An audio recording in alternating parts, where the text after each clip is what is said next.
So we just want to take all of the pressure off. And that's all we wanted to start by focusing on this, because it is such a huge deal with everyone right now in this new normal that we're living Yeah, in. and you've kind of already dove into one of the first plan of actions that we really want to talk Yeah, about so how do we fix this? is just stay simple. Keep it simple. And so, what Hope and I really want you to take away from this podcast today is your plan of action and what that looks like. Whether you're a parent, whether if you're an educator, what does this look like to be or set you up to have the most successful year for not only you, but for your children and for your family. And so we're going to dive into that. We've kind of already dove in a little Yes, bit with, folks, we are going to yeah, get you to thriving instead of that's right. just surviving. And then we're going to And need for kill it. y'all to do the same for us too, as we all learn and work through this together. But yeah,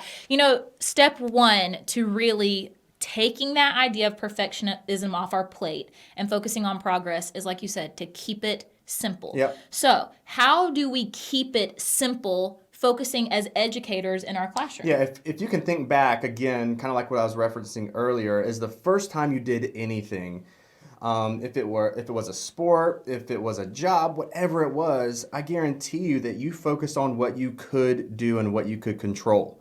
And that's where we want to take you right now, keeping it simple, especially for parents. Parents, listen, you don't have to have all of the technology. You don't have to have all of the resources. I guarantee you, just like Hope said, if you are intentional about communicating with your child during this time period and talking to them and allowing for conversations to happen, whether it's time for that virtual lesson, that hybrid lesson or not, whether it's outside, but you're paying attention to what your child is learning, you can have those conversations in whatever avenue or whatever scenario is going on.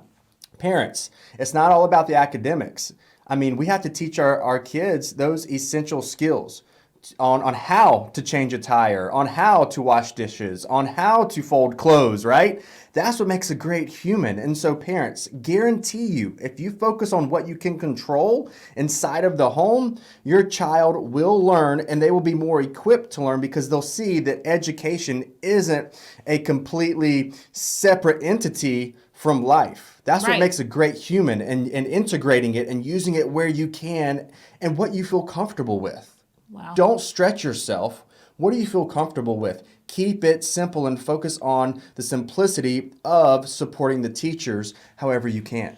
That's almost like a powerful thing that you said, is when this is giving us an opportunity for education and for home life to not be separate like Right. it has always been in the past, but rather to be as one, to develop the whole child. And so we have to look at this as a true opportunity, as parents at home during this time, when all of us said, oh, if I just had the time, if I just had the time. Well, now we are given the time. So what are we going to do with that time? And, I think part of keeping it simple, and I know you kind of gave just an overview of, Sure. of education and what it is and how important and what it looks like in the Right. home now and how it looks different. But, I think one of the biggest things that people are stressing about is, how do I set up a classroom? How do I have a home. I don't know. This is my house and now I've got to have a classroom. Or for teachers who are teaching virtually, do I teach at school in my classroom, or how do I set up an office at home, or how do I do this? And again, it's about keeping it simple. What are the necessities?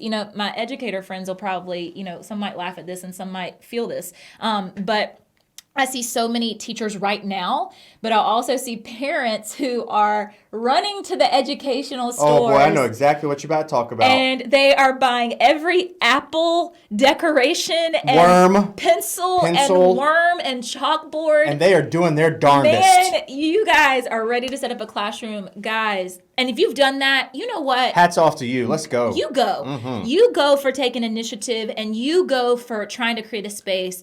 But I want to talk about that for a second, because it's something that is true of being in the classroom, whether your classroom is in your classroom or whether you are, working from home, your students are working from home.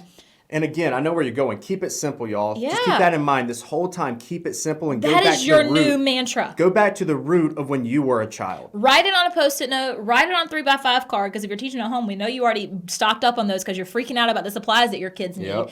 Write it and put it up for you and for your kids to see every single day. Keep it simple. So when it does come to setting up a classroom, whether it be in your home or in your school, what are the needs right now? What are the needs of your students? And more importantly, how are you going to create an environment that is going to motivate? That's what we have to focus on with our kids.